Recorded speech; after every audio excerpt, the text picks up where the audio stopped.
Welcome back, BrieflyBooks family. Thank you for tuning in once again. Today, we have an incredible read lined up for you, How to Win Friends and Influence People by Dale Carnegie. This timeless classic is packed with valuable insights on building meaningful relationships and mastering the art of influence. Before we dive in, we want to express our gratitude for your continued support. Your likes, shares, and subscriptions mean the world to us and help keep this channel thriving. If you haven't already, make sure to hit that like button, share this video with your friends, and subscribe for more great book summaries and discussions. Let's get started on this journey to becoming better communicators and influencers together. Preface. Welcome to How to Win Friends and Influence People, a timeless guide to building meaningful relationships and mastering the art of influence. Dale Carnegie's principles have transformed the lives of millions, and now it's your turn to discover their power. In this book, you'll learn how to make a lasting impression, just like Carnegie's example of Charles Schwab, who mastered the art of sincere appreciation. You'll uncover the secrets to winning people over, such as listening actively and showing genuine interest in others, as illustrated by the story of Theodore Roosevelt's remarkable ability to remember names and details about people he met. Carnegie's advice is simple yet profound: smile, remember names, and make others feel important. These small gestures can create a ripple effect, leading to stronger connections and greater influence. Whether you're looking to improve your personal relationships or advance in your career, the principles in this book will guide you every step of the way. As you embark on this journey, keep an open mind and be ready to apply these timeless techniques. Let's dive in and start transforming our interactions, one step at a time. Introduction. In this book, you'll discover simple yet powerful techniques, such as the importance of a genuine smile, as Carnegie illustrates with the story of Charles Schwab, who used his warmth and charm to win over even the toughest critics. You'll also learn the value of remembering and using people's names, a technique that Theodore Roosevelt famously employed to make everyone he met feel valued and important. Carnegie emphasizes the power of listening and showing genuine interest in others, as demonstrated by his own experiences and those of successful individuals he encountered. By applying these principles, you can transform your interactions, whether in your personal life or professional career.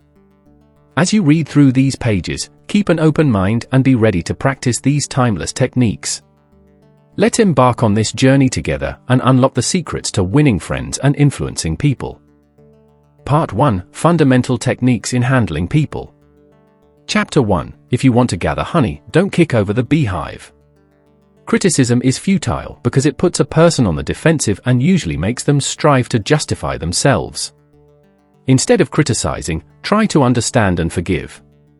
This approach fosters a more positive and productive environment. Dale Carnegie illustrates this principle with the story of Bob Hoover, a famous test pilot. During a flight, both engines of his plane suddenly stopped.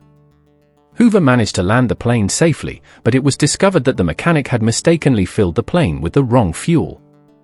Instead of criticizing the mechanic, Hoover approached him with understanding. He knew that the mechanic felt terrible about the mistake and that criticism would only make things worse. Hoover's response was to assure the mechanic that he trusted him and that mistakes happen. This act of forgiveness and understanding not only preserved the mechanic's dignity but also ensured his loyalty and carefulness in the future. Carnegie emphasizes that people are more likely to respond positively to understanding and encouragement than to criticism. By putting ourselves in others' shoes and showing empathy, we can build stronger relationships and influence people more effectively. Criticism often leads to resentment, while understanding and forgiveness pave the way for cooperation and mutual respect. In summary, if you want to gather honey, don't kick over the beehive. Approach others with empathy and understanding, and you'll find that people are more willing to listen, cooperate, and be influenced by you. Chapter 2: The Big Secret of Dealing with People. The only way to get someone to do something is by making them want to do it. This fundamental principle is at the heart of effective human interaction. Instead of using force or criticism, show appreciation and sincere gratitude to motivate others. Dale Carnegie highlights the story of Charles Schwab, a successful steel company executive, to illustrate this point. Schwab was known for his ability to inspire and motivate his employees through praise and appreciation. He understood that people crave recognition and a sense of importance. By acknowledging their efforts and expressing genuine gratitude, Schwab was able to foster a positive and productive work environment. For example, instead of reprimanding an employee for a mistake, Schwab would find something they did well and praise them for it. This approach not only boosted the employees' morale but also encouraged them to improve and strive for excellence. Schwab's method was simple yet powerful. He made his employees feel valued and important, which in turn made them want to do their best. Carnegie emphasizes that sincere appreciation is not about flattery or empty compliments. It must be genuine and heartfelt. People can easily detect insincerity, and false praise can do more harm than good. By truly valuing others and expressing honest appreciation, you can build stronger relationships and influence people positively. In summary, the big secret of dealing with people is to make them feel important and appreciated. Show sincere gratitude and recognize their efforts, and you'll find that people are more willing to cooperate and be influenced by you. Chapter 3: He who can do this has the whole world with him. He who cannot walks a lonely way. The key to influencing others is to arouse in them an eager want. Instead of focusing on what you want, understand what the other person desires and show them how to achieve it. This approach fosters cooperation and mutual benefit. Dale Carnegie shares the story of Ralph Waldo Emerson and his son to illustrate this principle. One day, Emerson and his son were trying to get a calf into the barn. They pushed and pulled, but the calf resisted. A maid, observing their struggle, suggested a different approach. She put her finger in the calf's mouth, allowing it to suckle, and gently led it into the barn. By appealing to the calf's natural instinct, she achieved what force could not. This story highlights the importance of understanding and appealing to others' interests. When you align your goals with what others want, they are more likely to cooperate and be influenced by you. Carnegie emphasizes that people are motivated by their own desires and needs. By focusing on these, you can create a sense of eager want in them. For example, if you want to persuade someone to adopt a new idea, show them how it benefits them personally. Whether it's saving time, gaining recognition, or achieving a personal goal, make it clear how your proposal aligns with their interests. In summary, to influence others effectively, arouse in them an eager want. Understand their desires and show them how to achieve what they want. This approach not only fosters cooperation but also builds stronger, more positive relationships. Part 2: 6 Ways to Make People Like You. Chapter 4: Do this and you'll be welcome anywhere. One of the simplest yet most powerful ways to make a positive impression on others is to become genuinely interested in them. People are naturally drawn to those who show a sincere interest in their lives, thoughts, and feelings. Dale Carnegie recounts a charming story to illustrate this principle. He describes how he once won over a dog by showing genuine interest in it. Instead of approaching the dog with caution or indifference, Carnegie enthusiastically greeted it, petted it, and spoke to it in a friendly manner. The dog, sensing his genuine interest and affection, responded with excitement and warmth.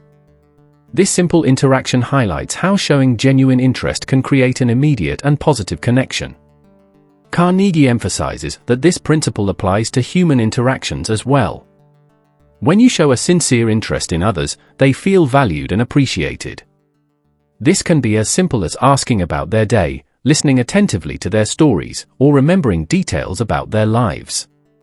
By doing so, you make others feel important and respected, which naturally makes them more inclined to like and welcome you.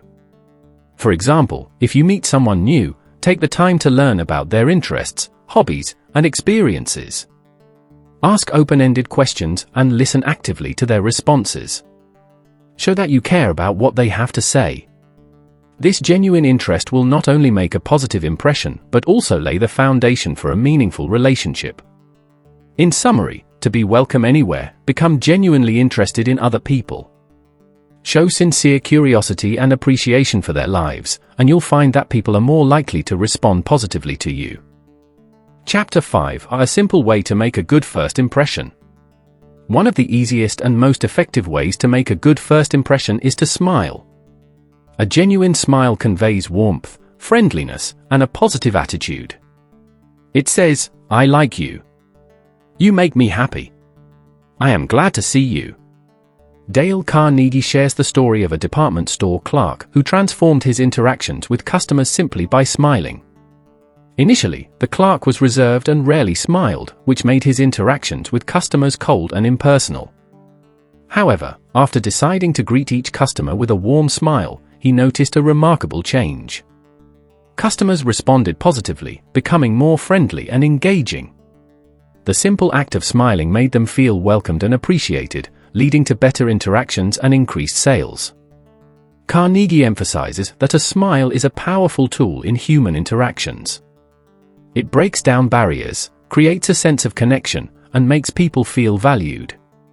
A genuine smile can brighten someone's day and leave a lasting positive impression.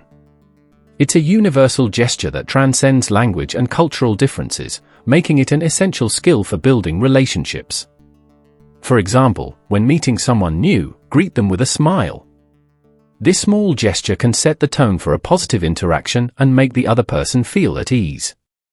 Whether in personal or professional settings, a smile can open doors and create opportunities for meaningful connections. In summary, to make a good first impression, smile. A genuine smile communicates warmth and positivity, making others feel happy and valued. By incorporating this simple habit into your daily interactions, you can build stronger relationships and leave a lasting positive impression.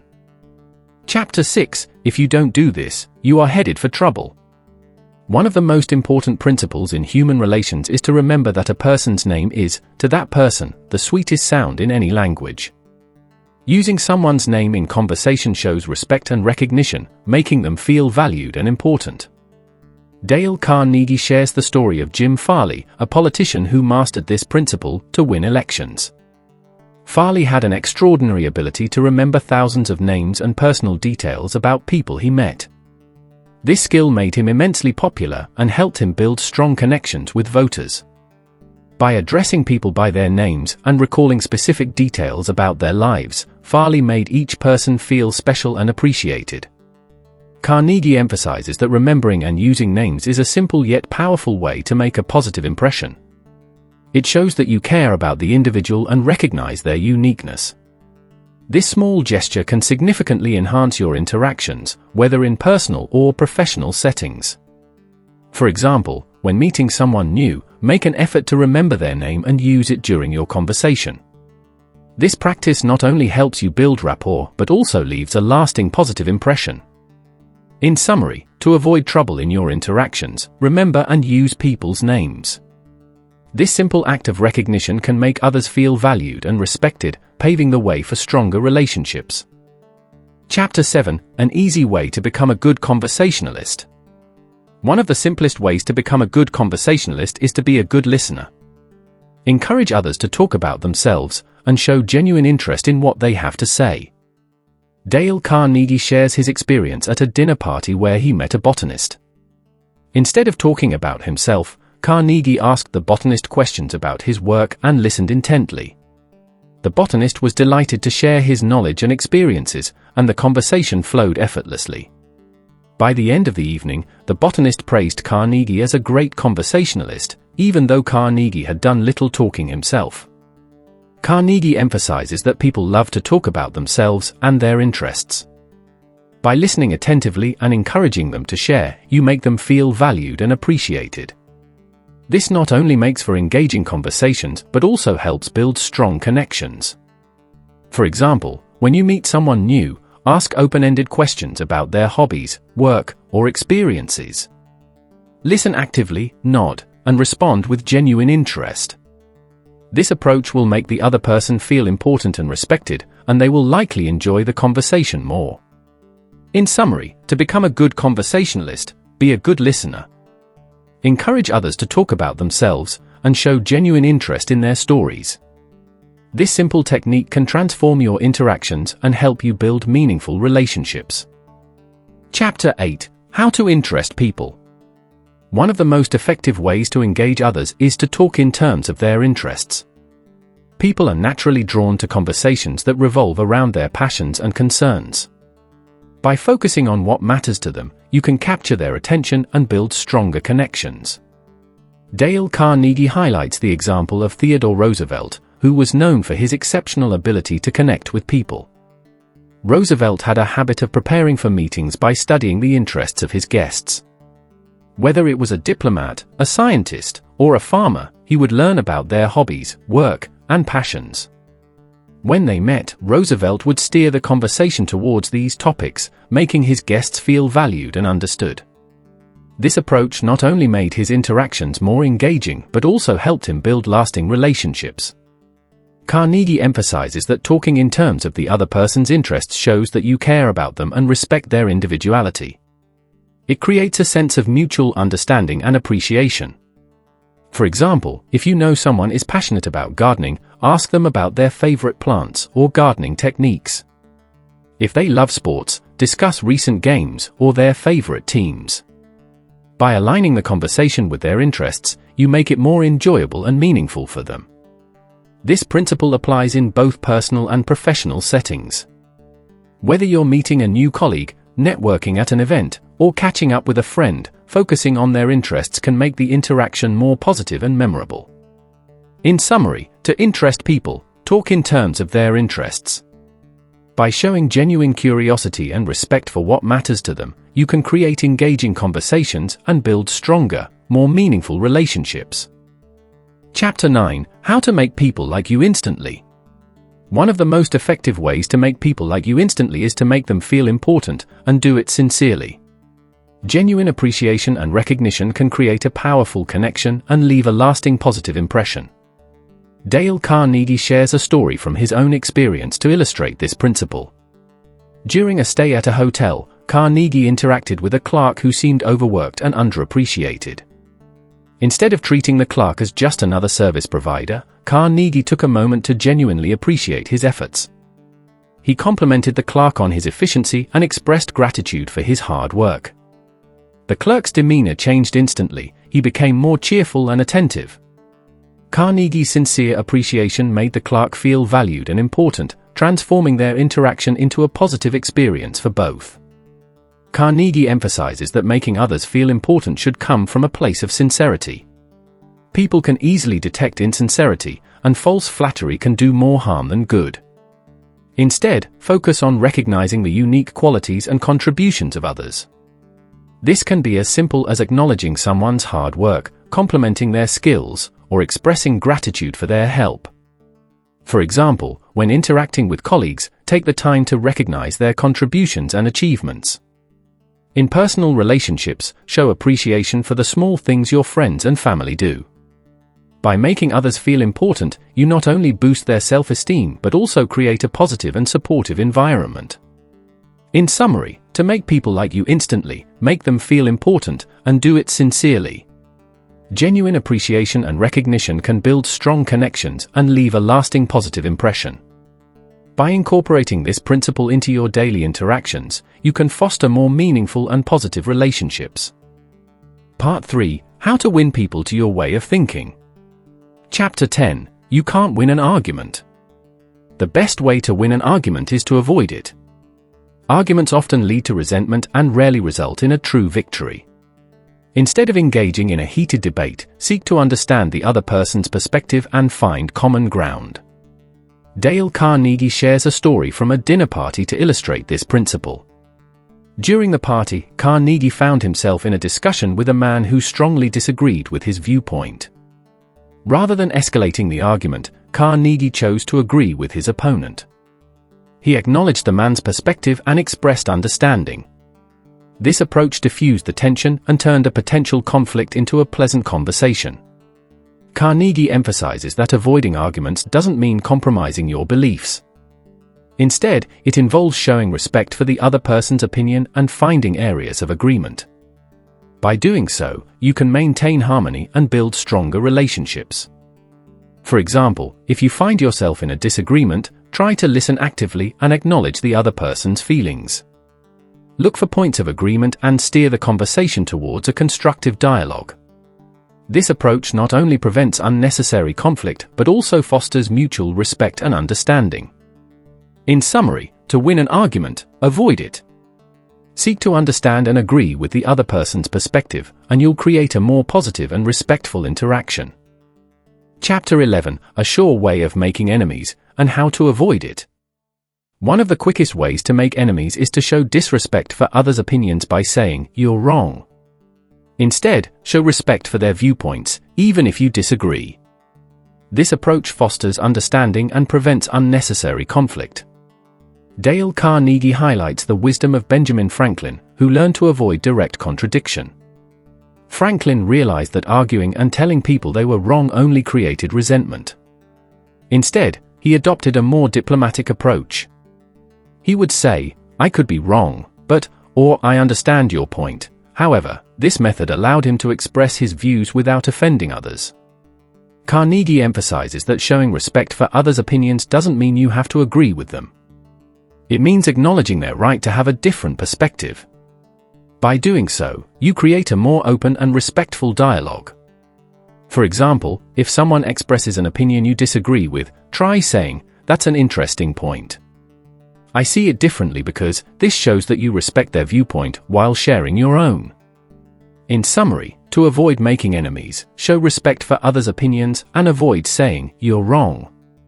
By adopting a respectful and understanding approach, you can foster positive interactions and build stronger relationships. Chapter 12, If You're Wrong, Admit It. If you are wrong, admit it quickly and emphatically. This principle not only disarms your critics but also earns their respect and goodwill. Dale Carnegie shares a personal experience to illustrate this point. One day, he was driving and made an illegal turn. A police officer stopped him and pointed out his mistake. Instead of arguing or making excuses, Carnegie admitted his fault immediately and sincerely. He acknowledged that he had broken the law and expressed his regret. The officer, taken aback by Carnegie's honesty, responded kindly and let him off with a warning. Carnegie emphasizes that admitting your mistakes openly and promptly can turn a potentially negative situation into a positive one. It shows that you are responsible and trustworthy. People appreciate honesty and are more likely to forgive and support you when you own up to your errors. For example, if you make a mistake at work, don't try to cover it up or shift the blame. Instead, acknowledge your error, apologize, and take steps to correct it. This approach not only resolves the issue more effectively but also strengthens your credibility and relationships. In summary, if you're wrong, admit it quickly and emphatically. This honest and responsible behavior can transform conflicts into opportunities for building trust and respect. Chapter 13, A Drop of Honey. One of the most effective ways to influence others is to begin in a friendly way. A warm and friendly approach can disarm hostility and open the door to positive communication. Dale Carnegie shares the example of Abraham Lincoln, who was known for his ability to handle conflicts with grace and diplomacy. When dealing with a political opponent, Lincoln would start the conversation with kindness and understanding. Instead of attacking or criticizing, he would acknowledge the opponent's perspective and express his own views in a gentle and respectful manner. This approach often led to more productive discussions and helped Lincoln win over even his fiercest critics. Carnegie emphasizes that starting in a friendly way sets a positive tone for any interaction. It shows that you are approachable and willing to listen, which encourages others to respond in kind. Whether you are dealing with a disagreement, negotiating, or simply having a conversation, a friendly beginning can pave the way for mutual respect and cooperation. For example, if you need to address a conflict with a colleague, start by expressing appreciation for their work and acknowledging their viewpoint. This friendly approach can help diffuse tension and create a more constructive dialogue. In summary, to influence others effectively, begin in a friendly way. A warm and respectful approach can transform interactions and build stronger, more positive relationships. Chapter 14, The Secret of Socrates. To influence others effectively, get them saying yes immediately. This technique, inspired by Socrates, involves asking questions that lead to agreement. By starting with questions that the other person will naturally agree with, you create a positive and cooperative atmosphere. This method helps build momentum towards mutual understanding and agreement. For example, if you want to persuade someone, begin with questions that elicit affirmative responses. This approach makes them more receptive to your ideas and fosters a collaborative dialogue. Chapter 15, The Safety Valve in Handling Complaints. One effective way to handle complaints is to let the other person do a great deal of the talking. This approach allows them to express their feelings and concerns fully, which can diffuse tension and lead to a more constructive resolution. Dale Carnegie shares an experience with a dissatisfied customer to illustrate this principle. A customer was unhappy with a product and came to Carnegie with a complaint. Instead of interrupting or defending the product, Carnegie listened attentively and let the customer vent his frustrations. By allowing the customer to speak freely, Carnegie showed respect for his feelings and gained a better understanding of the issue. This approach helped calm the customer and opened the door to finding a satisfactory solution. Carnegie emphasizes that when people feel heard, they are more likely to be receptive to your suggestions and solutions. Letting them talk not only helps them release their emotions, but also provides you with valuable insights into their perspective. For example, if a colleague is upset about a project, encourage them to share their concerns fully. Listen without interrupting, and acknowledge their feelings. This can lead to a more productive discussion and a better resolution. In summary, to handle complaints effectively, let the other person do a great deal of the talking. This approach fosters understanding and paves the way for positive outcomes. Chapter 16: How to get cooperation. One effective way to gain cooperation is to let the other person feel that the idea is theirs. When people believe they have contributed to a solution, they are more likely to support and implement it enthusiastically. Dale Carnegie shares the story of a plant manager who successfully used this approach. The manager faced resistance from employees regarding certain changes in the production process. Instead of imposing his ideas, he invited the employees to suggest improvements. By doing so, he made them feel valued and involved in the decision-making process. The employees came up with several practical suggestions, which the manager implemented. This not only improved the production process, but also boosted morale and cooperation among the staff. Carnegie emphasizes that people are more committed to ideas they believe are their own. By encouraging others to contribute their thoughts and suggestions, you can foster a sense of ownership and collaboration. For example, if you need to implement a new strategy at work, ask your team for their input and ideas. Listen to their suggestions and incorporate them into the plan. This approach will make them feel respected and more willing to cooperate. In summary, to get cooperation, let the other person feel that the idea is theirs. This fosters a sense of ownership and encourages enthusiastic participation. Chapter 17: A formula that will work wonders for you. One of the most effective ways to build rapport and resolve conflicts is to try honestly to see things from the other person's point of view. Understanding their perspective can lead to empathy and better communication. Dale Carnegie shares an experience with a disgruntled customer to illustrate this principle. The customer was unhappy with a product and approached Carnegie with complaints. Instead of defending the product or dismissing the customer's concerns, Carnegie listened attentively and tried to understand the situation from the customer's perspective. He acknowledged the customer's feelings and frustrations, which helped to diffuse the tension. By showing empathy and understanding, Carnegie was able to address the issue more effectively and find a satisfactory solution. Carnegie emphasizes that seeing things from the other person's point of view helps to build trust and cooperation. It shows that you respect their feelings and are willing to consider their perspective. This approach can transform conflicts into opportunities for positive interaction. For example, if a colleague disagrees with your proposal, take the time to understand their concerns and viewpoints. Acknowledge their perspective and work together to find common ground. This can lead to more constructive discussions and better outcomes. In summary, to work wonders in your interactions, try honestly to see things from the other person's point of view. This empathetic approach fosters understanding and cooperation. Chapter 18: What Everybody Wants. To build strong relationships, be sympathetic with the other person's ideas and desires.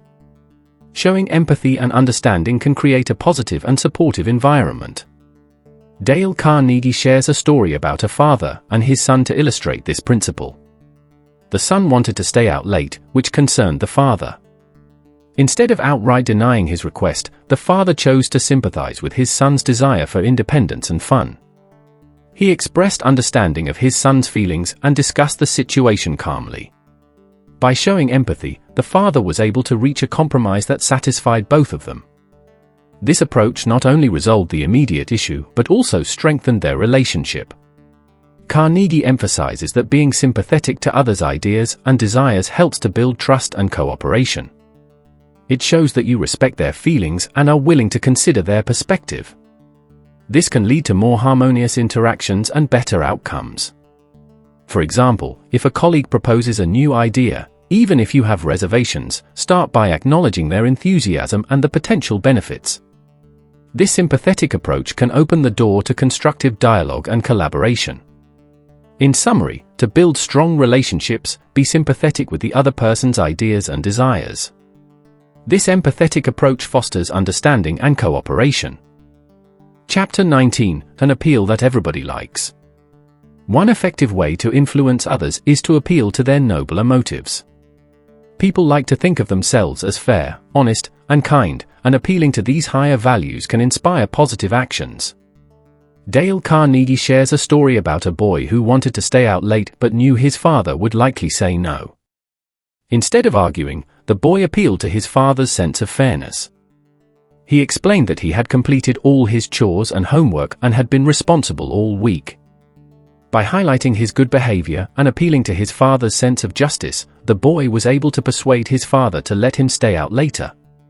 Carnegie emphasizes that appealing to nobler motives can be a powerful tool in persuasion. It shows respect for the other person's values and encourages them to act in accordance with their best self. This approach can lead to more positive and cooperative interactions. For example, if you need a colleague's help on a project, appeal to their sense of teamwork and dedication. Acknowledge their past contributions and express how their involvement would make a significant difference. In summary, to influence others effectively, appeal to their nobler motives. This respectful and uplifting approach can inspire positive actions and build stronger relationships. Chapter 20: The movies do it. TV does it. Why don't you do it? To capture attention and make your ideas more compelling, dramatize them. Just as movies and TV shows use drama to engage their audiences, you can use the same technique to make your points more memorable and impactful. Dale Carnegie shares an experience where he successfully used dramatization to make a point. He was working with a company that needed to improve its efficiency. Instead of simply presenting the facts and figures, Carnegie dramatized the situation by comparing the company's performance to a sinking ship.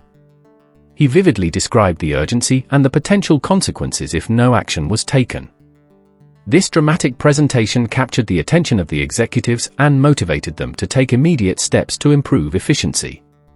Carnegie emphasizes that dramatizing your ideas can make them more vivid and persuasive. By adding an element of drama, you can highlight the importance of your message and make it more engaging for your audience.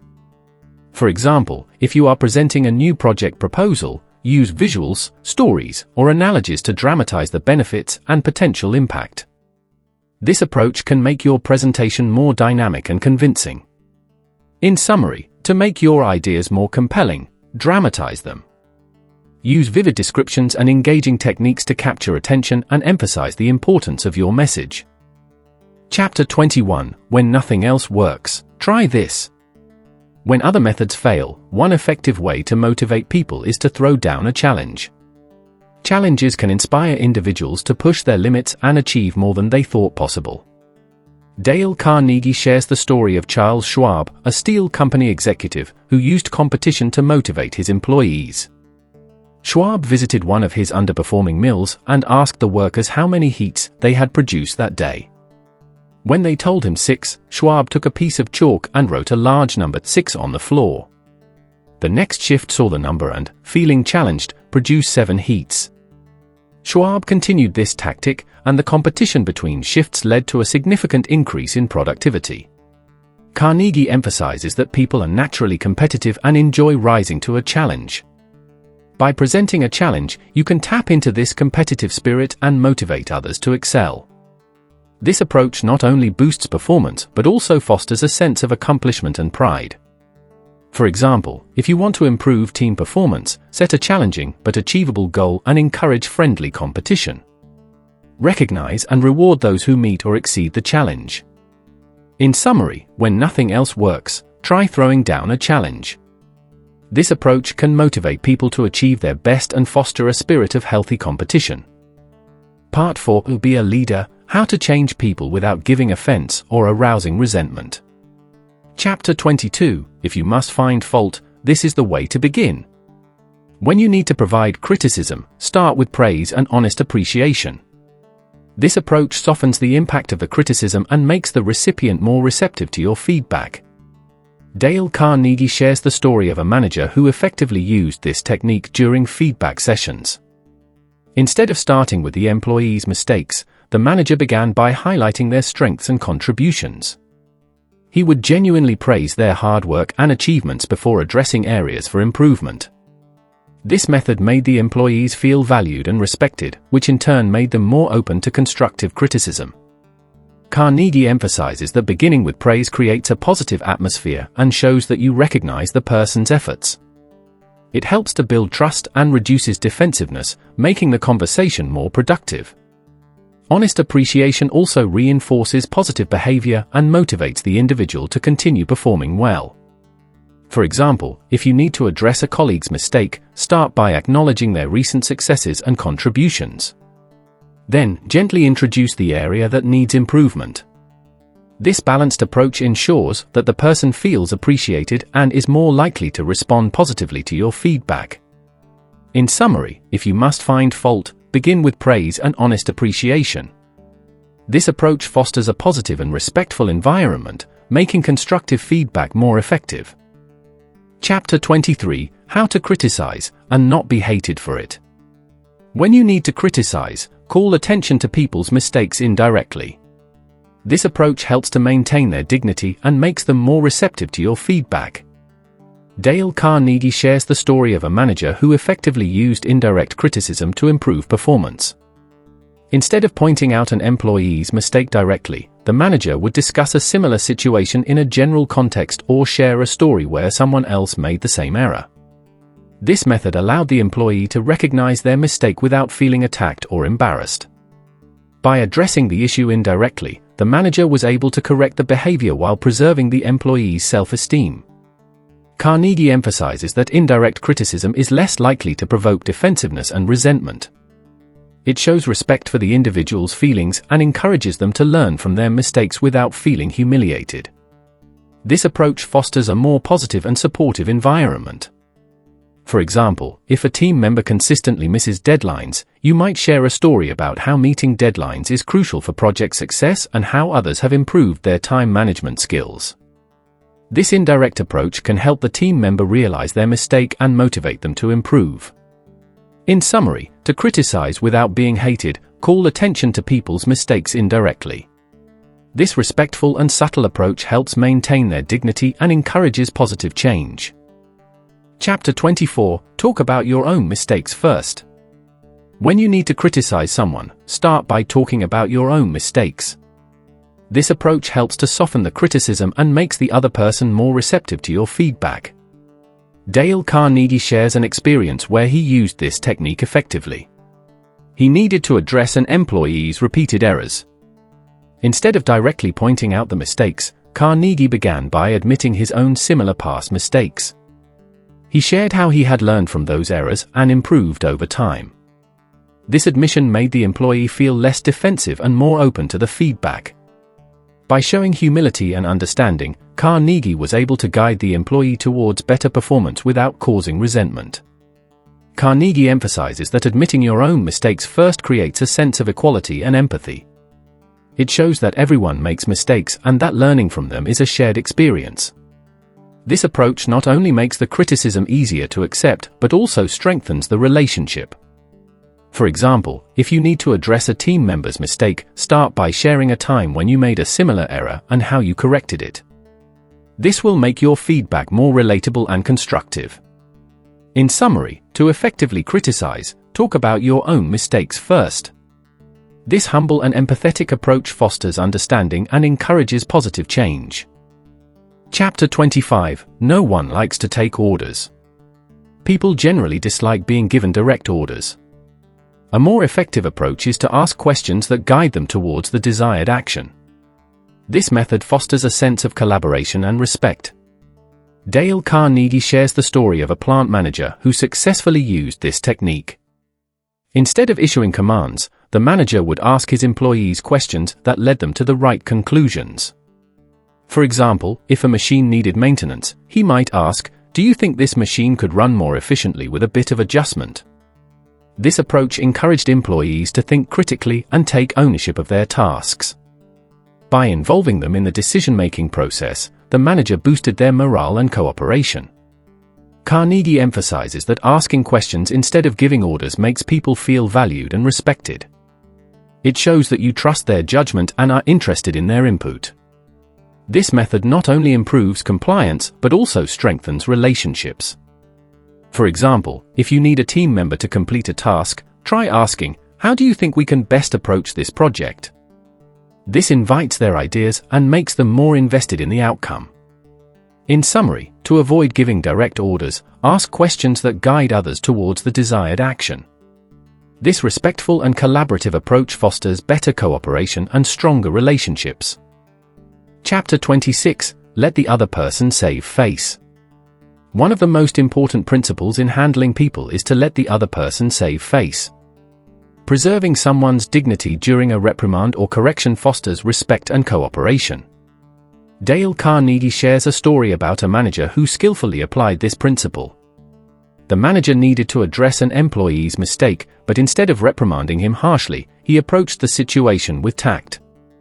He acknowledged the employee's past contributions and framed the mistake as a learning opportunity.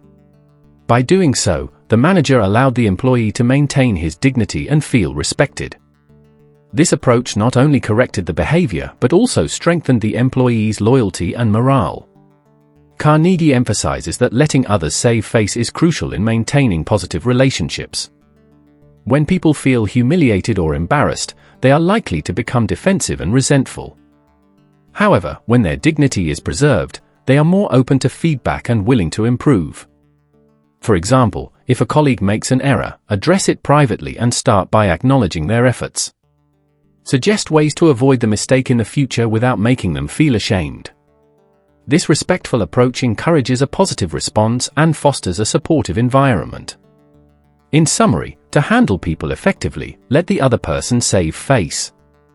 This respectful and considerate approach helps maintain dignity and fosters cooperation. Chapter 27: How to spur people on to success. To motivate others effectively, praise the slightest improvement and praise every improvement. Be hearty in your approbation and lavish in your praise. Recognizing and celebrating progress, no matter how small, can inspire continued effort and success. Dale Carnegie shares the story of a manager who used this principle to motivate his employees. The manager made it a point to notice even the smallest improvements in his team's performance. He would praise these efforts enthusiastically, making the employees feel valued and appreciated. This consistent and genuine praise boosted their morale and encouraged them to strive for further improvement. The manager's approach created a positive and motivating work environment where employees felt recognized and driven to succeed. Carnegie emphasizes that sincere and frequent praise can have a powerful impact on people's motivation. It shows that their efforts are noticed and appreciated, which can inspire them to keep improving. This approach not only enhances performance but also strengthens relationships and fosters a supportive atmosphere. For example, if a team member makes a small improvement in their work, acknowledge it with genuine praise. Highlight their progress and express your appreciation. This positive reinforcement can motivate them to continue their efforts and achieve greater success. In summary, to spur people on to success, praise the slightest improvement and praise every improvement. Be generous with your praise to inspire and motivate others. Chapter 28: Give a dog a good name. To inspire better performance, give the other person a fine reputation to live up to. Dale Carnegie shares a story about a manager who had an underperforming employee. Instead of criticizing, the manager praised the employee for qualities he wanted to see, like being diligent and reliable. This positive reinforcement motivated the employee to improve and live up to the new, positive image. Carnegie emphasizes that people often rise to the expectations set for them. By giving someone a good reputation, you encourage them to act in ways that justify that reputation. This approach not only boosts their confidence but also creates a more positive and productive environment. The manager's strategy was simple but effective. He focused on the employee's potential and expressed belief in their abilities. This genuine praise and encouragement helped the employee feel valued and inspired them to work harder and perform better. Carnegie's tone is encouraging and practical, reflecting his belief in the power of positive reinforcement. By focusing on the good in others and showing belief in their abilities, you can inspire better performance and build stronger relationships. In summary, to motivate others, give them a fine reputation to live up to. This positive approach can lead to significant improvements and a more supportive atmosphere. Chapter 29: Make the fault seem easy to correct. Dale Carnegie emphasizes the importance of encouragement. He shares a story about a manager who had an employee struggling with a task. Instead of criticizing, the manager made the task seem easy and achievable. He broke down the task into simple steps and expressed confidence in the employee's ability to succeed. Carnegie's key message is that people are more likely to improve when they believe they can. By making faults seem easy to correct, you boost their confidence and motivation. This approach not only helps them overcome challenges but also fosters a positive and supportive environment. The manager's strategy was to focus on the employee's potential and provide clear, encouraging guidance. This made the employee feel capable and motivated to tackle the task. The manager's belief in the employee's abilities played a crucial role in their improvement. Carnegie's tone is encouraging and practical, reflecting his belief in the power of positive reinforcement. By using encouragement and making faults seem easy to correct, you can inspire better performance and build stronger relationships. In summary, to help others improve, use encouragement and make faults seem easy to correct. This positive approach can lead to significant improvements and a more supportive atmosphere. Chapter 30: Making people glad to do what you want. Dale Carnegie emphasizes the importance of making others happy about doing what you suggest. He shares a story about a manager who motivated his employees by making their tasks enjoyable and meaningful. Instead of simply giving orders, the manager explained the benefits and importance of the tasks, making the employees feel valued and appreciated. Carnegie's key message is that people are more willing to do something if they feel happy and motivated about it. By showing how a task benefits them and the organization, you can inspire enthusiasm and cooperation. This approach not only improves performance but also creates a positive and supportive work environment. The manager's strategy was to connect the tasks to the employees' personal goals and interests. He made sure they understood the significance of their work and how it contributed to the bigger picture. This made the employees feel important and motivated to do their best. Conclusion? In conclusion, How to Win Friends and Influence People by Dale Carnegie offers timeless wisdom on building meaningful relationships and influencing others positively. Carnegie's principles are simple yet powerful: show genuine interest in others, smile, remember names, and listen attentively. These actions make people feel valued and appreciated, laying the foundation for strong connections. Carnegie also emphasizes the importance of avoiding arguments, respecting others' opinions, and admitting mistakes. By focusing on the good in others and offering sincere praise, you can inspire them to improve and perform better. His advice on giving people a fine reputation to live up to highlights the power of positive expectations. The book is encouraging and practical, reflecting Carnegie's belief in the potential for personal growth through positive reinforcement. By applying these principles, you can create a more positive and supportive environment, both personally and professionally.